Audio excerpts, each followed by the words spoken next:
Hi guys, അപ്പം ഇന്ന് ഞാനൊരു കഥ പറയാൻ പോവാണ്. കഥ ഒരപ്പൂപ്പൻ്റെ ഒരു അമ്മൂമ്മേൻ്റെയും കഥയായിരുന്നു. എന്നെങ്കിൽ ഞാൻ തുടങ്ങാൻ പോവാണ്. ഒരു ദിവസം ഒരപ്പൂപ്പയും ഒരു അമ്മൂമ്മയും ഉണ്ടായിരുന്നു. അവർ ഭയങ്കര പിശുക്കരായിരുന്നു. അപ്പോൾ ഈ അപ്പൂപ്പനാണെങ്കിൽ ഒരു പൈസയും ചിലവാക്കത്തില്ല.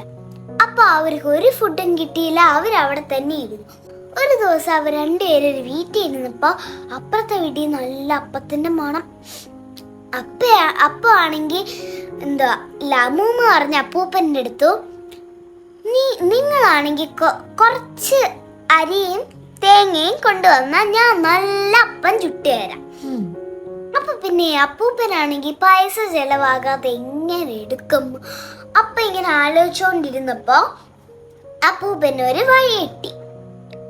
അപ്പൂപ്പനാണെങ്കിൽ ബെഡ്ഷീറ്റും എടുത്ത്, എന്നിട്ട് ഈ ചക്കയില്ലേ, ആ ചക്കയിലത്തെ കുറച്ച് പശയും കൂടെ ഈ ഷീറ്റിൽ തേച്ചു. എന്നിട്ട് ആ അപ്പൂപ്പൻ ആ ഷീറ്റുമായിട്ട് കടയിലോട്ട് പോയി, അരിക്കട. അപ്പൊ പിന്നെ അരിക്കടയിൽ ഇല്ല ഒരു ചാക്കില്ലേ, ഉള്ളിലല്ലേ ഫുള്ളും അരി. ആ ഷീറ്റ് അങ്ങ് ചാക്കിന്റെ ഉള്ളിലിട്ട് തിരിച്ചു വലിച്ചെടുത്ത് ആ ഷീറ്റിലെല്ലാം പശയില്ലേ അതെല്ലാം ഒട്ടി. ഷീറ്റിന്റെ പശയില് അരി ഒട്ടി. അപ്പോ ആ അപ്പൂപ്പൻ ഇത്ര അരി ഇട്ടിയോണ്ട് അത്രയും ആ അപ്പൂപ്പന്റെ സഞ്ചിന്റെ ഉള്ളിലോട്ടിട്ട് അങ്ങനെ കുറച്ചു നേരം കൂടെ അങ്ങനെ ചെയ്തുകൊണ്ടിരുന്നു കഴിഞ്ഞപ്പോ കുറച്ചരിയെങ്കിലും കിട്ടി. എന്നിട്ട് ആ അപ്പൂപ്പൻ പതിയെ വെളിയെ ഇറങ്ങി. എന്നിട്ട് തിരിച്ചു പോകുന്ന വഴിക്ക് ഒരു കാക്ക കുറച്ച് തേങ്ങയായിട്ട് വായ വെച്ചിട്ട് അങ്ങ് പോകുന്നു. അപ്പൊ ഈ അപ്പൂപ്പൻ ഒരു കല്ലെടുത്തിട്ട് ഒറ്റ കറി ആ കാക്കയ്ക്ക്. പാവം കാക്ക താഴെയും വീണു.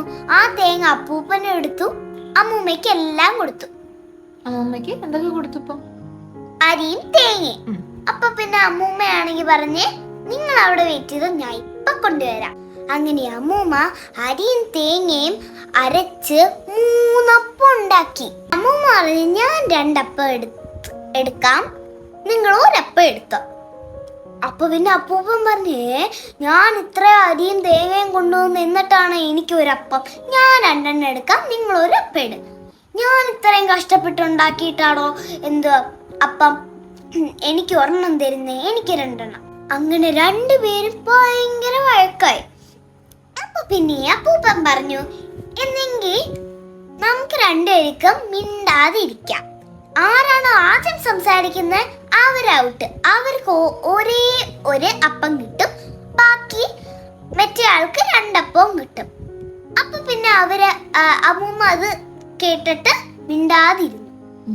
അങ്ങനെ അപ്പൂപ്പയും അമ്മൂമ്മയും മിണ്ടാതെ തിരിഞ്ഞ് അങ്ങോട്ടും ഇങ്ങോട്ടും കിടന്നു. അങ്ങനെ പിന്നെ കുറച്ചു നേരം കഴിഞ്ഞപ്പോ ഒരു പൂച്ച വന്നു. ആരും അവിടെ ഇല്ല. ആ 3 അപ്പത്തിൽ 1 അപ്പം ആ പൂച്ച എടുത്തു. പിന്നെ കുറച്ചു നേരം കഴിഞ്ഞപ്പോ ഒരു കാക്ക വന്നു. കാക്കയാണെങ്കിൽ നോക്കുമ്പോ അപ്പൂപ്പനും അമ്മൂമ്മയും അവിടെ ഇല്ല. കാക്കയും എന്നെങ്കിൽ ആ 2 അപ്പത്തിൽ 1 എടുത്തു. പിന്നെ കുറച്ചു നേരം കഴിഞ്ഞപ്പോ ഒരു കുട്ടി വന്നു. കുട്ടി നോക്കുമ്പോ നല്ല മണമുള്ള ഒരു അപ്പം. അപ്പൂപ്പനും അമ്മൂമ്മയും മിണ്ടാതെ കിടക്കുന്നു. അപ്പൊ പിന്നെ ആ കുട്ടി ആ അപ്പം അങ്ങ് കഴിച്ചു. പിന്നെ ആ കുട്ടി വീട്ടിൽ പോയി. എന്നിട്ട് ആ കുട്ടീൻ്റെ അച്ഛൻ്റെ അടുത്ത് പറഞ്ഞു, അവൾ അപ്പൂപ്പനും അമ്മൂമ്മയും അനങ്ങാതെ കിടപ്പുണ്ട്. ആ കുട്ടീൻ്റെ അച്ഛൻ ഓടിപ്പോയി നോക്കിയപ്പോ അപ്പൂപ്പനും അമ്മൂമ്മയും മിണ്ടാതെ ഇപ്പോഴും കിടപ്പുണ്ട്. അപ്പോ ആ അച്ഛൻ കുറച്ച് പഞ്ഞി ആ അപ്പൂപ്പന്റെ മൂക്കിൽ വെച്ചിട്ട് തുണിയും ഇവിടെ കെട്ടിക്കൊടുത്തു.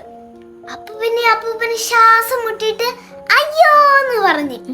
അപ്പൊ ഈ അമ്മൂമ്മ ഞാൻ തേച്ചേ എന്നും പറഞ്ഞ് അമ്മൂമ്മ ഓടിപ്പോയി കിച്ചണിൽ നോക്കിയപ്പോ 3 അപ്പവും പോയി. അങ്ങനെ അപ്പൂപ്പനും അമ്മൂമ്മയ്ക്കും മനസ്സിലായി, വഴക്കിട്ടില്ലെങ്കിൽ 1 അപ്പം എങ്കിലും കിട്ടിയേരെ. ഗുണപാഠം, ദുർവാശി ആപത്ത്. നന്ദി.